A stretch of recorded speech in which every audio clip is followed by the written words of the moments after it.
Hi. Let's talk about what differential equations look like. Can you graph them? You know, with equations in algebra, you can talk about the graph of an equation made up of all the points whose x and y coordinates satisfy that equation. Can you graph a differential equation? And if so, what are you really showing with that graph? And how does what the graph looks like relate to what the differential equation is telling you? Well, let me start by reminding you that you can take a function, like say y equals x squared minus 1, and you can draw the graph of that function.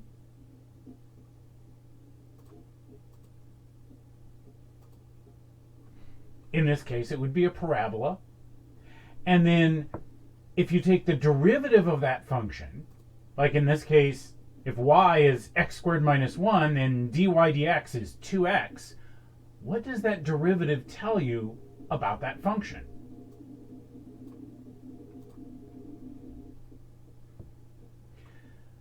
Remember from calculus that the derivative gives you the slope of the tangent line, basically what direction the curve is going at any given point. So in this example, pick a point on the curve, take the coordinates of that point, or in this case just the x coordinate, and plug them into the formula 2x, and that gives you the slope of the tangent line at that point.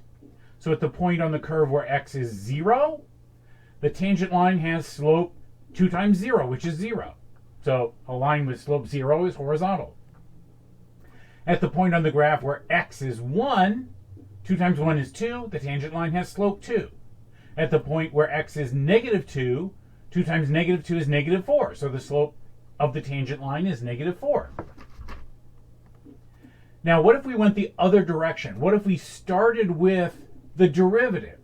So we have a formula for the derivative of a function for dy dx, but not yet a function or a formula for y itself. So this is giving us the slope at any given point without really telling us what the curve is, that's the slope of.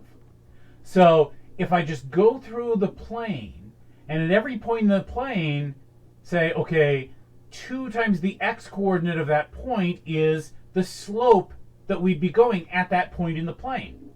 At points where x is 0, the slope would be 0. At points where x is 1, the slope would be 2. At points where x is negative 2, the slope would be negative 4, and so on. So then the solution curves, that is, if you took solutions to this differential equation and graphed those solutions as curves, those solution curves would follow the directions marked out by these slope markers. One of them would be x squared minus 1. That's one particular solution, one particular function whose derivative is 2x. Another particular solution is y equals x squared plus 2. Another one is y equals x squared minus 4. Another one is y equals x squared. And in general, the solutions look like y equals x squared plus c, where c is any constant. So if you take all the different possibilities for c, you get all these different parabolas kind of stacked one on top of one another, and together they kind of fill up the whole entire plane. So we might want one particular solution, like what's the particular solution so that when x is 1, then y is negative 2? That's like saying which of those solution curves is the one that passes through that particular point where x is 1 and y is negative 2. We can solve this by saying, okay, in general, y equals x squared plus c. Plug in negative 2 for y and 1 for x. Solve for c, and we get that c is negative 3. So the particular solution that passes through that particular point is y equals x squared minus 3. How about the equation x squared plus y squared equals 25? The graph of this equation is a circle of radius 5 centered at the origin, and we can do what's called implicit differentiation. If you remember implicit differentiation from calculus, that's where you take this equation and instead of explicitly solving for y so that it gives you y explicitly as a function of x, you just leave it arranged the way it is.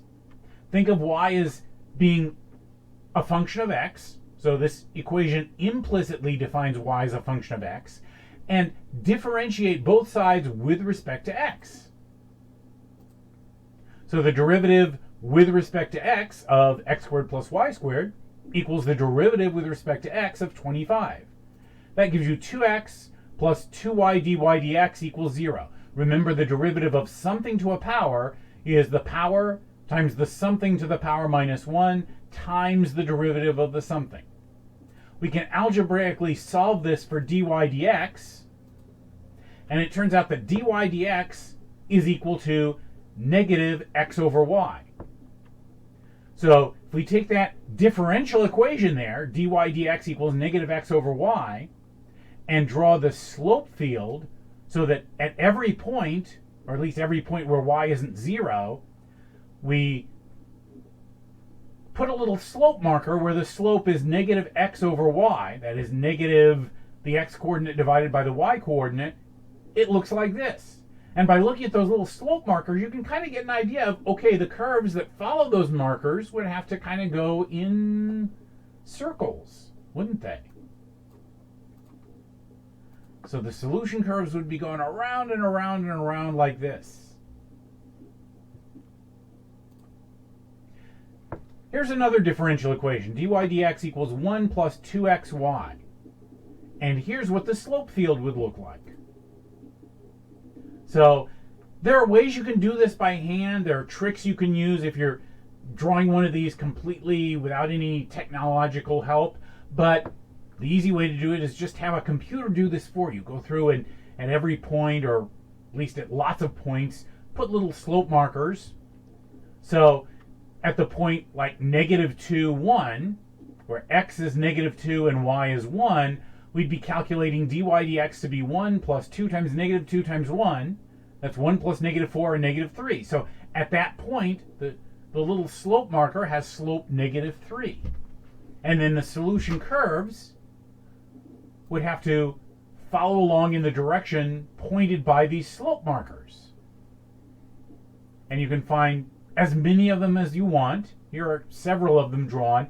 And it kind of looks like they're sort of right on top of one another, meeting up. But if you zoom in enough, these curves don't actually meet up. They always stay separate. So through every point, x, y, at least for this particular slope field, there is one and only one solution curve. We might be able to come up with a formula for it by solving this differential equation, but whether or not we can do that, we can pick a starting point, plug the coordinates of that starting point in for x and y to see what the slope would be at that point, and then take a little tiny step in the direction marked by that slope marker to get to some nearby point, then plug the coordinates of that nearby point in for x and y, calculate the new slope at that new nearby point, and take another little tiny step in that direction to get to another point, and keep doing that. And that's how these curves are drawn. And you can do a bunch of number crunching to get the actual coordinates or the y values that go with the x values that make up these curves. There is a theorem, and you can find the precise statement of this theorem in a differential equations textbook, or you could look it up online, I suppose. But the basic idea is, say you've got a first order differential equation, dy dx equals some expression involving x and y. Then for any given point, x0, y0, if this expression here, this function of x and y that is what dy dx is equal to, if that's well behaved near that point you chose, then this differential equation is guaranteed to have a solution. One unique solution that passes through that point. It's unique. There is only one such curve, at least near that point. And here, well behaved means that this function itself and its partial derivative with respect to y are continuous. And by near, to make that a little more precise, it's as long as you stay within some rectangle centered at that point, within which f and the partial of f with respect to y are continuous.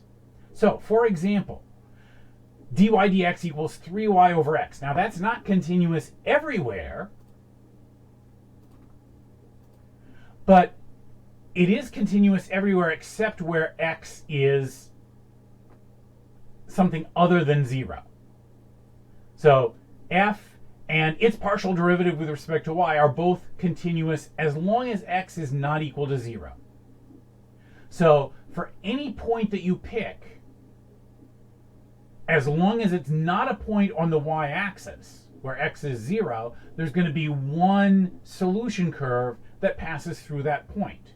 Now, it turns out that the solution curves, the solutions to this differential equation, are y equals some constant times x cubed. And in this video, I'm not going to show you how that comes up, but I could solve that for you in another video. But each one of these solution curves is the graph of y equals c x cubed for some particular number c. So if you pick a particular point where x is not 0, you can find at least some rectangle around that point where, as long as you stay within that rectangle, that curve is unique. Now, if we get outside the rectangle, we might eventually get to this point here where kind of all the curves do meet up, and once you get to that point, 0, 0, you don't know where to go from there. If you pick a point on the y-axis where x is 0, there might not be any solution curves that go through that point, or there might be infinitely many. So you're only guaranteed existence and uniqueness, that is, to have one and only one solution curve, if you pick a point where everything's well behaved and continuous.